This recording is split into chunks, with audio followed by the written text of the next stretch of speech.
प्यारे बच्चों, कैसे हो? तो फिजिक्स इनसाइडर प्लेटफॉर्म पर मैं हूं आपका फिजिक्स टीचर और हम पढ़ रहे हैं 11th class physics new book Punjab education curriculum training and assessment authority. और इस न्यू बुक को लेकर के हमने स्टार्ट किया हुआ है चैप्टर नंबर 2, जिसका नाम है फोर्स एंड मोशन। और आज के लेक्चर में हम चैप्टर नंबर 2 का article number 2.8 elastic and inelastic collisions के बारे में पढ़ने जा रहे हैं। इससे पहले कि आज के इस लेक्चर को स्टार्ट करें, अगर अभी तक आपने फिजिक्स इनसाइडर को सब्सक्राइब नहीं किया तो जल्दी से सब्सक्राइब करके बेल आइकन के बटन को क्लिक कर दें, ताकि जैसे ही नेक्स्ट लेक्चर्स अपलोड हो आपको साथ के साथ नोटिफिकेशन मिलते रहें और आप एग्जाम की बहुत ही अच्छे से तैयारी कर सकें। और आज की इस वीडियो को लाइक कर दीजिए ताकि लेक्चर को पूरे मजे से स्टार्ट किया जा सके। लास्ट लेक्चर में हमने law of conservation of momentum के बारे में पढ़ा था। आज का जो आर्टिकल है इलास्टिक एंड इनइलास्टिक कुलियंस, इसको समझने से पहले लाजमी है कि आपको law of conservation of momentum पर अच्छे से ग्रिप हो। अगर वो वाला लेक्चर आपने अभी तक नहीं सुना तो उसका लिंक आपको डिस्क्रिप्शन में मिल जाएगा और इसके साथ साथ कमेंट सेक्शन में मिल जाएगा, वहां से आप उसको इजीली असेस कर सकते हैं। इससे पहले कि हम इलास्टिक और इन इलास्टिक कुलियन के बारे में पढ़ें, पहले तो देखना पड़ेगा कि कुलियन क्या चीज है, फिजिक्स में कुलियन क्या चीज है और डेली लाइफ में क्या चीज है। देखिए, डेली लाइफ में लेट से अगर दो कार्स आपस में टकरा जाती हैं तो आप कहते हैं कि दो कार्स आपस में क्या कर गई, कोलाइड कर गई हैं, जिसकी वजह से एक्सीडेंट हुआ है। तो यहां पर जो फिजिक्स में हम कुलियन की डेफिनेशन लेते हैं वो भी कुछ इसी तरह से है, टू ऑब्जेक्ट्स का आपस में टकराना। लेकिन इस टकराने में और नॉर्मल जो आप सोचते हैं डेली लाइफ में, उसमें फर्क है। यहां पर फिजिक्स में कुलियन से मुराद ये है कि लेट से जब टू ऑब्जेक्ट्स ने आपस में कोलाइड किया है तो वहां पर कंडीशन होगी कि उनके दरमियान जो फोर्स एक्ट हुई है वो बहुत लार्ज फोर्स थी इन अ वेरी स्मॉल टाइम। जिस तरह इंपल्स में हमने पढ़ा था ना कि force acts for a very small time, very large force. अब कुलियन किस तरह से होगी, लेट से एक बॉल आ रही है, आप बैट से उसको हिट करते हैं, कितने टाइम में वो फोर्स अप्लाई हुई है, बहुत स्मॉल टाइम था, बट वो फोर्स क्या थी, बहुत लार्ज फोर्स थी, यानी large force in a small time. तो वहां पर हम कहते हैं कि बैट ने बॉल के साथ क्या किया है, कोलाइड किया है, या बॉल ने बैट के साथ क्या किया है, कोलाइड किया है।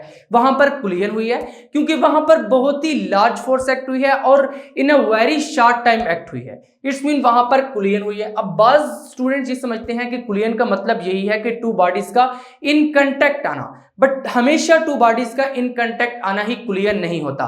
फिजिक्स में देखें, जब हम न्यूक्लियर फिजिक्स को स्टडी करते हैं और वहां पर देखते हैं कि जिस तरह के दो न्यूक्लियस ले लें, एक अल्फा पार्टिकल ले लें जिसको हम हीलियम न्यूक्लियस कहते हैं, एक कोई और न्यूक्लियस ले लें, जब दो न्यूक्लियस बहुत ही करीब आते हैं तो क्या होता है, दोनों पर पॉजिटिव चार्ज है, दोनों एक दूसरे को रिपेल करेंगे, बहुत ही स्ट्रांग रिपल्सिव फोर्स होगी।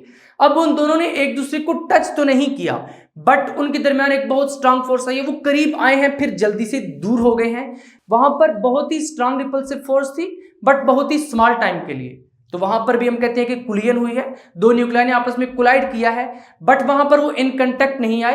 तो यहां से ही पता चलता है कि कुलियन का मतलब ये नहीं है कि लाजमी तौर पर टू ऑब्जेक्ट्स इन कांटेक्ट आए। अगर दो ऑब्जेक्ट्स आपस में इतने करीब आए कि उनके दरमियान मोमेंटम एक्सचेंज हो या एनर्जी, तो उस केस में हम कहते हैं कि टू ऑब्जेक्ट्स ने क्या किया है, आपस में कोलाइड किया है। कुलियन तो समझ आ चुकी है आपको। अब हमने ये देखना है कि इलास्टिक एंड इनइलास्टिक कुलियन क्या है। भाई कुलियन की ही फर्दर टू टाइप्स हैं, पहली है इलास्टिक कुलियन, दूसरी है इनइलास्टिक कुलियन। लास्ट लेक्चर में मैंने आपको law of conservation of momentum के बारे में बताया था और वहां पर मैंने आपको ये बात बताई थी कि बिफोर कुलियन का मोमेंटम और आफ्टर कुलियन का मोमेंटम सेम आता है। इट्स मीन मोमेंटम हमेशा कंजर्व रहता है जिस भी टाइप की कुलियन हो। वहां पर हमने ये तो नहीं कहा था ना कि इलास्टिक कुलियन हो रही है या इनइलास्टिक कुलियन हो रही है, जस्ट हमने कुलियन की बात की थी। इसका मतलब यह है कि कुलियन की जो भी टाइप हो, कंजर्वेशन ऑफ मोमेंटम हर जगह पर एप्लीकेबल होगा, यानी मोमेंटम कंजर्व रहेगा। बिफोर कुलियन जो सिस्टम का मोमेंटम था और आफ्टर कुलियन जो सिस्टम का मोमेंटम था वो आपस में इक्वल होंगे। यहां से ये तो पता चल चुका कि momentum of the system equal है बिफोर एंड आफ्टर कुलियन, यानी law of conservation of momentum hold करेगा। Law of conservation of momentum को ये दोनों कुलियन के टाइप्स ओबे करेंगी, बट फिर फर्क कहां पर है, हम इनको कैटेगराइज किस तरीके से करते हैं इलास्टिक और इनइलास्टिक कुलियन में। अब यहां पर हम एक एग्जांपल से समझते हैं इलास्टिक और इनइलास्टिक कुलियंस को। लेट्स से आपके पास एक हार्ड बॉल है, यहां पर ये एक क्या है, हार्ड बॉल, और ये मार्बल फ्लोर है नीचे, मार्बल फ्लोर। अब यहां से अगर ये बॉल ड्रॉप की जाती है तो ये क्या करेगी, नीचे की तरफ मूव करेगी, नीचे आकर यहां पे इस फ्लोर को टच करेगी। जब टच करेगी तो ऑब्वियसली ये एक लार्ज फोर्स एक्सर्ट करेगी और in a very small time ये रिएक्शन फोर्स एक्सर्ट करेगा, जिसकी वजह से बॉल ऊपर जाएगी। यानी यहां पर फिर कुलियन हुई है, फोर्स लार्ज थी बट कितने टाइम के लिए थी, बहुत स्मॉल टाइम के लिए। तो यहां पे कुलियन हुई है, यहां से बॉल फिर वापस जाते जाते ऊपर चली जाएगी इस डायरेक्शन में। अगर ये बॉल वापस अपनी ओरिजिनल हाइट तक चली जाती है तो फिर हम कहेंगे कि ये इलास्टिक कुलियन है। अगर कंप्लीटली उसी हाइट तक जाती है तो कहेंगे परफेक्ट इलास्टिक कुलियन है। बट रियल वर्ल्ड फिनोमेना में इस तरह नहीं होता, ये थोड़ा बहुत नीचे ही रह जाती है, बट वो इफेक्ट नेग्लिजिबल होता है क्योंकि वहां पर एक्सटर्नल फोर्सेस भी एक्ट कर रही होती हैं। अब एक और केस लेते हैं। लेट्स से यहां पर आपके पास ये एक टेनिस बॉल है, टेनिस बॉल, और नीचे ये एक मार्बल फ्लोर है। इस केस में अगर बॉल को यहां से ड्रॉप करेंगे तो ये नीचे मूव करना स्टार्ट करेगी इस तरह से, यहां पर आके कोलाइड करेगी। और न्यूटन थर्ड लॉ क्या कहता है, every action is a reaction but opposite in direction. तो यहां पर कोई रिएक्शन फोर्स इस पर अप्लाई होगी। ऑब्वियसली जिस बॉडी के साथ इसने अगर कोलाइड किया है वो कुछ रिएक्शन फोर्स देगी अपोजिट डायरेक्शन में, यानी यहां से ये मार्बल फ्लोर से ऊपर की तरफ मूव करना स्टार्ट करेगा। लेट्स से ये अपनी ओरिजिनल हाइट तक वापस नहीं जाता तो उस केस में हम कहेंगे कि कुलियन इन इलास्टिक कुलियन।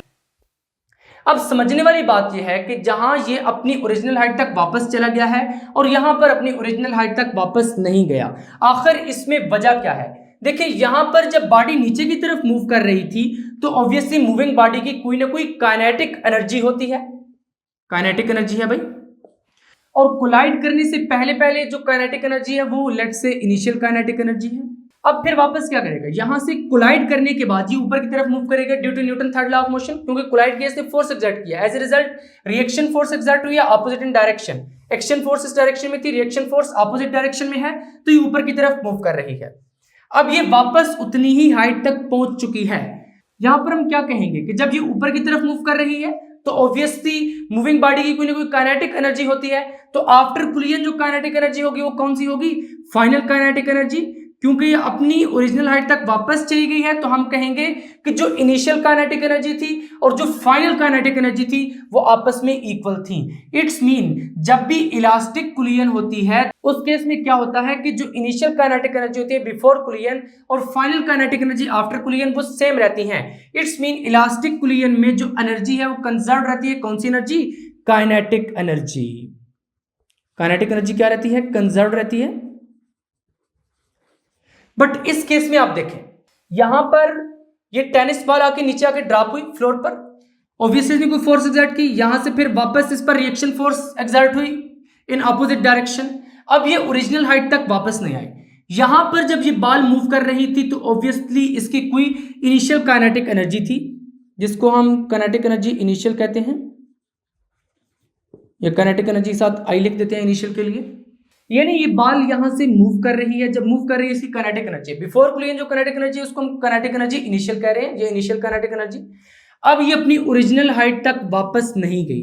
जब ये वापस अपनी ओरिजिनल हाइट तक नहीं गई तो इसका मतलब यह है कि कुलियन के दौरान यहां पर काइनेटिक एनर्जी का कुछ लॉस हुआ है। जब काइनेटिक एनर्जी का लॉस हुआ है तो हम क्या कहेंगे कि जो फाइनल काइनेटिक एनर्जी है वो इनिशियल काइनेटिक एनर्जी की इक्वल नहीं है, not equal to kinetic energy final. Law of conservation of energy तो ये कहता है एनर्जी कभी डिस्ट्रॉय नहीं होती। तो ये वाली एनर्जी किधर गई है, देखिए यहां पर आपके इसने कोलाइड तो किया है, फिर वापस इतनी काइनेटिक एनर्जी इसको नहीं मिली, यानी आफ्टर कुलियन इतनी काइनेटिक एनर्जी नहीं थी जितनी इनिशियल काइनेटिक एनर्जी थी। तो जो काइनेटिक एनर्जी लास्ट हुई है वो किधर गई है, देखिए जब यहां पर इसने कोलाइड किया था कुछ जो काइनेटिक एनर्जी है वो हीट एनर्जी में कन्वर्ट हो जाएगी क्योंकि ऑब्वियसली कुलियन में कुछ हीट भी प्रोड्यूस हुई है। फिर जब आपको एक टक की साउंड आएगी तो साउंड एनर्जी में कुछ काइनेटिक एनर्जी जो है वो लूज हो गई है।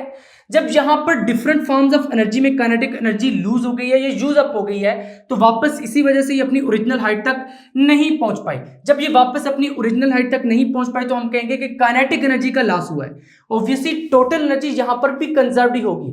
अगर काइनेटिक एनर्जी इनिशियल हम ले रहे हैं यहाँ पर कि जब बॉडी बिफोर कुलियन नीचे मूव कर रही है तो उसकी काइनेटिक एनर्जी, इसको इनिशियल काइनेटिक एनर्जी कह रहे हैं। और फाइनल काइनेटिक एनर्जी, अब ये काइनेटिक एनर्जी एक्चुअली बहुत सारी एनर्जी में चेंज हो गया। कुछ तो फाइनल काइनेटिक एनर्जी है जिसके साथ ये ऊपर मूव कर रही है, कुछ हीट एनर्जी, कुछ साउंड एनर्जी, यानी डिफरेंट एनर्जीज की फॉर्म में कन्वर्ट हो गई है। अगर उन सबको मिलाया जाए तो यहाँ पर भी जो टोटल एनर्जी है वो कंजर्व्ड है, बट काइनेटिक एनर्जी कंजर्व्ड नहीं है। तो यहां से हमें पता चला कि इलास्टिक कुलियन में काइनेटिक एनर्जी क्या रहती है, कंजर्व्ड रहती है, जबकि इनइलास्टिक कुलियन में काइनेटिक एनर्जी कंजर्व्ड नहीं रहती। तो यहां से फिर आपको समझ आ गया कि इलास्टिक कुलियन और इनइलास्टिक कुलियन में फर्क क्या है। तो क्या समझ आया बेटा, यहां से आपको एक चीज समझ आ चुकी है कि ऐसी कुलियन जिसमें काइनेटिक एनर्जी क्या रहेगी, कंजर्व रहेगी, उस कुलियन को हम कहेंगे इलास्टिक कुलियन। और ऐसी कुलियन जिसमें काइनेटिक एनर्जी कंजर्व नहीं रहेगी, ऐसी कुलियन को हम कहेंगे इनइलास्टिक कुलियन। यहां पर हमने इसी चीज को इंग्लिश में उठाकर लिख दिया। पहले इलास्टिक कुलियन की हेडिंग लगाई है, फिर एग्जांपल की हेडिंग लगाई है। तो इलास्टिक कुलियन के केस में आपको क्या बताया था कि काइनेटिक एनर्जी कंजर्व रहती है, यानी जो total initial kinetic energy of the system है बिफोर कुलियन और total final kinetic energy of the system after कुलियन, दोनों क्या है, सेम है। इसका मतलब क्या है कि कुलियन इन विच kinetic energy of the system is conserve, यानी ऐसी कुलियन जिसमें काइनेटिक एनर्जी सिस्टम की कंजर्व है उसको क्या कहेंगे, इलास्टिक कुलियन। क्यों कंजर्व रहेगी काइनेटिक एनर्जी, किस तरह कंजर्व रहेगी, ये सारा मैं आपको ऑलरेडी एक्सप्लेन कर चुका हूं। When a hard ball is dropped onto a marble floor, जब एक हार्ड बॉल को आप मार्बल फ्लोर पर ड्रॉप करेंगे, जिस तरह मैंने आपको यहाँ पर एग्जांपल दी थी हार्ड बॉल की और मार्बल फ्लोर की, तो क्या होगा कि हार्ड बॉल मार्बल फ्लोर के साथ अगर कोलाइड करेगी, कुलियन के दौरान थोड़ी सी काइनेटिक एनर्जी लूज करेगी जो कि नेग्लिजिबल अमाउंट होगी काइनेटिक एनर्जी की। फिर जब वो वापस जाएगी तो अपनी ऑलमोस्ट ओरिजिनल हाइट तक पहुंच जाएगी। तो हमने यही लिखा है कि it rebounds to very nearly the initial height, it loses a negligible amount of energy in the collision with the floor, यानी जब वो फ्लोर के साथ कोलाइड करेगी तो मामूली सी एनर्जी लूज करेगी, बट वो एनर्जी क्या होगी, नेग्लिजिबल होगी। और हम ये कहेंगे कि यहाँ पर काइनेटिक एनर्जी कंजर्व्ड है। नेक्स्ट हेडिंग आपने नोट्स पे लगानी है इन इलास्टिक कुलियन की। देखिए अभी जब मैंने आपको समझाई थी इलास्टिक कुलियन, जो कुछ समझाया था बस उसी को उठाकर आपने इंग्लिश में लिख देना है। क्या बताया था, a कुलियन in which the kinetic energy of system is not conserved, ऐसी कुलियन जिसमें काइनेटिक एनर्जी सिस्टम की कंजर्व नहीं रहती। क्योंकि वहां पर हमने देखा था कि जब एक टेनिस बॉल ने मार्बल फ्लोर को हिट किया था तो वहां पर वो अपनी ओरिजिनल हाइट तक वापस नहीं आती। हमने कहा था कि काइनेटिक एनर्जी कुछ लूज हो गई है। जो एग्जांपल मैंने आपको यहाँ पर दी थी वही एग्जांपल भी उठाकर यहाँ पे लिख दी है। मैंने tennis ball is drop vertically on the floor, देखिए जब टेनिस बॉल को हमने वर्टिकली फ्लोर पर ड्रॉप किया था मार्बल फ्लोर पर, तो हमने क्या देखा था कि वहां से वो ऊपर की तरफ तो गई थी बट अपनी ओरिजिनल हाइट तक नहीं गई थी, काइनेटिक एनर्जी लूज हो गई थी। It may not rebound to its initial height, तो ये वही लिखा हुआ है कि ये अपनी इनिशियल हाइट तक वापस नहीं जाती। यहाँ पर एक और एग्जांपल दी गई है when two tennis balls collide with certain elastic, कि दो टेनिस बॉल्स आपस में अगर कोलाइड करती हैं तो उस केस में क्या होगा, उस केस में भी जो इनिशियल काइनेटिक एनर्जी और फाइनल काइनेटिक एनर्जी है वो आपस में इक्वल नहीं होगी। जब इक्वल नहीं होगी तो जो कुलियन है वो इलास्टिक होगी क्योंकि काइनेटिक एनर्जी कंजर्व नहीं रहेगी। इसमें लिखा है फाइनल काइनेटिक एनर्जी में भी लेस देन, जो फाइनल काइनेटिक एनर्जी होगी वो लेस होगी। जिस तरह हमने अपनी एग्जांपल के केस में पढ़ा था मार्बल और टेनिस बॉल के एग्जांपल में, उसमें भी हमने ये कहा था कि जो फाइनल काइनेटिक एनर्जी है वो लेस आती है इनिशियल काइनेटिक एनर्जी से, जिसकी वजह से वो काइनेटिक एनर्जी कंजर्व नहीं रहती। तो यहाँ पर भी लिखा है फाइनल काइनेटिक एनर्जी में भी less than the initial kinetic energy, यानी जो फाइनल काइनेटिक एनर्जी है वो इनिशियल टोटल काइनेटिक एनर्जी से कम होती है, जिसकी वजह से हम कहते हैं कि यहाँ पर कुलियन कौन सी हुई है, इनइलास्टिक कुलियन। अब यहाँ पर नेक्स्ट हेडिंग आपने लगानी है reason for kinetic energy loss. देखिए हमने अभी बात की है कि इनइलास्टिक कुलियन में काइनेटिक एनर्जी लूज हो जाती है, यानी फाइनल काइनेटिक एनर्जी कम आती है इनिशियल काइनेटिक एनर्जी से, कुछ एनर्जी लॉस हुआ है। तो एनर्जी लॉस किस वजह से हुआ, रीजन क्या है? The reason for loss of kinetic energy is that a portion of kinetic energy is lost partly due to friction, यानी कुछ तो फ्रिक्शन की वजह से लॉस्ट हो जाएगी। यहाँ पर जरा फिर से मैं आपको समझाता हूँ कि हमने यहाँ पर एक क्या ली थी, टेनिस बॉल, क्या ली थी, टेनिस बॉल, और यहाँ पर हमने कंसिडर किया था कि ये क्या है, मार्बल फ्लोर। ये नीचे आकर यहाँ पे ड्रॉप होगी, कोलाइड करेगी। जब ये कोलाइड करेगी तो ऑब्वियसली इसने नीचे कुछ फोर्स एक्सर्ट की है, तो एज ए रिजल्ट क्या होगा कि इस पर रिएक्शन फोर्स एक्सर्ट होगी और ये ऊपर की तरफ मूव करेगी अपोजिट इन डायरेक्शन, क्योंकि न्यूटन थर्ड लॉ यही कहता है कि every action is a reaction but opposite in direction. तो यहाँ पर भाई अपनी ओरिजिनल हाइट तक वापस नहीं आई। इसका मतलब यह है कि जो इनिशियल काइनेटिक एनर्जी थी, काइनेटिक एनर्जी इनिशियल, वो नहीं इक्वल आई काइनेटिक एनर्जी फाइनल के। अब वो जो इनिशियल काइनेटिक एनर्जी वो फाइनल के इक्वल तो नहीं आई। जो फाइनल काइनेटिक एनर्जी है, काइनेटिक एनर्जी फाइनल, वो लेस है इनिशियल काइनेटिक एनर्जी से, तो भाई इनिशियल काइनेटिक एनर्जी से लेस है, तो बाकी जो इनिशियल काइनेटिक एनर्जी है वो किधर गई है। अब हमने ये लिखना है reason for loss of kinetic energy, कि रीजन क्या है यहां पर काइनेटिक एनर्जी लूज क्यों हुई है। अब देखें जब इस टेनिस बॉल ने नीचे आकर कोलाइड किया है तो कुछ ऑब्वियसली मार्बल फ्लोर के साथ फ्रिक्शन हुई होगी, उस फ्रिक्शन में कुछ काइनेटिक एनर्जी लूज हो गई है। अब एक्चुअली यहां पर इसका मतलब क्या है कि जब बॉल ने नीचे आकर कोलाइड किया है तो ऑब्वियसली उसमें कोई ना कोई डिफॉर्मेशन हुई होगी थोड़ी बहुत। डिफॉर्मेशन का क्या मतलब है कि जो उसके मॉलिक्यूल्स हैं वो स्लाइड ओवर हुए हैं, तो काइनेटिक एनर्जी जो है कुछ उस डिफॉर्मेशन में लास्ट होगी, उसी को हम कह रहे हैं कि kinetic energy lost due to friction.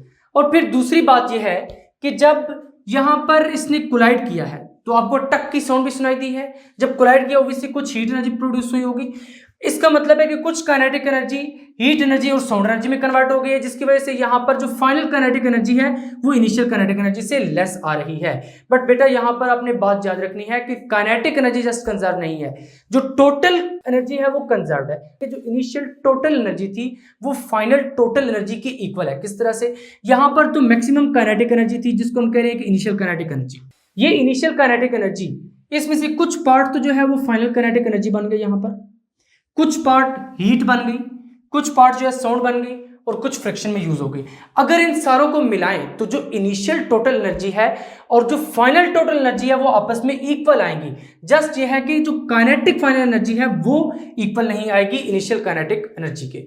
तो यहां पर हमने फिर यही बात लिखी है, the reason for loss of kinetic energy is that a portion of kinetic energy is lost, कि कुछ काइनेटिक एनर्जी यहां पर लूज हो गई है पार्टली ड्यू टू फ्रिक्शन, कुछ फ्रिक्शन की वजह से, क्योंकि जब ये नीचे कोलाइड किया है तो इसमें डिफॉर्मेशन हुई है, मॉलिक्यूल स्लाइड ओवर हुए हैं।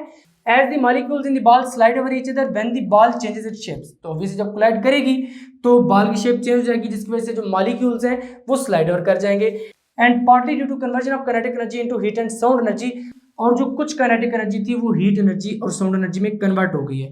तो यहां से हमें पता चला कि टोटल एनर्जी क्या है, कंजर्व्ड है। अब फिर दोनों कुलियंस में कौन कौन सी चीजें कंजर्व्ड है और कौन कौन सी कंजर्व्ड नहीं है। तो पहला पॉइंट हो गया मोमेंटम कंजर्व्ड रहेगा, दूसरा पॉइंट दोनों कुलियंस में जो टोटल एनर्जी है वो कंजर्व्ड रहेगी। फिर फर्क किस चीज का है कि इलास्टिक कुलियन में काइनेटिक एनर्जी कंजर्व्ड रहेगी बट इन इलास्टिक कुलियन में काइनेटिक एनर्जी कंजर्व्ड नहीं रहेगी। नेक्स्ट हेडिंग अब आपने नोट्स में लगानी है, कंजर्वेशन लॉज इन कुलियन, यानी जो लॉ ऑफ कंजर्वेशन है, कौन कौन से कंजर्वेशन के लॉज है, law of conservation of momentum है, law of conservation of energy है, law of conservation of kinetic energy है। अब हमने ये देखना है कि इनमें से जो लॉज हैं वो कौन कौन सी कुलियन में किस किस तरह होल्ड करते हैं।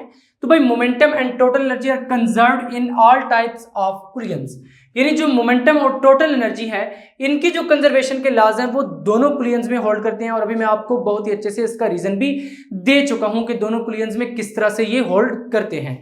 और दूसरा पॉइंट ये है कि kinetic energy is conserved only in an elastic कुलियन, जो काइनेटिक एनर्जी है वो जस्ट इलास्टिक कुलियन में कंजर्व रहती है, इन इलास्टिक में कंजर्व नहीं रहती। ऐसा क्यों है, इसका रीजन भी मैं आपको बहुत ही डिटेल में पूरे लेक्चर में दे चुका हूं। तो उम्मीद है कि आपको आज का लेक्चर बहुत ही अच्छे से समझ आया होगा। ये लेक्चर बहुत ही इंपॉर्टेंट लेक्चर है पेपर्स के लिए भी, क्योंकि इसमें से पेपर में वो अक्सर पूछता है differentiate between elastic कुलियन and in elastic कुलियन। आपने दरमियान से लाइन खींचनी है, एक तरफ इलास्टिक कुलियन की हेडिंग लगानी है, एक तरफ इन इलास्टिक कुलियन की, फिर नीचे इलास्टिक कुलियन की डेफिनेशन, इस साइड पर इन इलास्टिक कुलियन की डेफिनेशन, उसके नीचे आपने इलास्टिक कुलियन की एग्जांपल लिख देनी है और दूसरी साइड पर इन इलास्टिक कुलियन की एग्जांपल लिख देनी है। तो वहां पर आपको शॉर्ट क्वेश्चन में फुल मार्क्स मिल सकते हैं। नेक्स्ट उसके बाद एक बहुत ही important, very important short question है, why the kinetic energy is lost in inelastic collision, या what is the reason of kinetic energy loss in inelastic collision. तो वो जो मैंने रीजन लिखवाया था, reason for kinetic energy loss, वो आपने सारे का सारा उठाकर लिख देना है, बहुत ही इंपॉर्टेंट है। फाइनली आज का लेक्चर यहीं पर एंड होता है। अब हम नेक्स्ट लेक्चर में पढ़ेंगे इलास्टिक कुलियन इन वन डायमेंशन, वो भी एक बहुत ही इंपॉर्टेंट आर्टिकल है, उसमें बहुत सारे लॉन्ग क्वेश्चंस बन सकते हैं और बहुत सारे शॉर्ट क्वेश्चंस। वो लेक्चर बहुत ही इंपॉर्टेंट लेक्चर है, इसलिए आपने उस लेक्चर को मिस नहीं करना। इसलिए मैं आपको सजेस्ट करूंगा कि आप अभी से फिजिक्स इनसाइडर को सब्सक्राइब करके बेल आइकन के बटन को क्लिक कर दें, ताकि जैसे ही नेक्स्ट लेक्चर्स अपलोड हो आपको साथ के साथ नोटिफिकेशन मिलते रहें और आप एग्जाम की बहुत ही अच्छे से तैयारी कर सकें। और फाइनली कमेंट करके बताएं कि आपको आज का लेक्चर कैसा लगा। मिलेंगे नेक्स्ट लेक्चर में, तब तक के लिए अल्लाह हाफिज।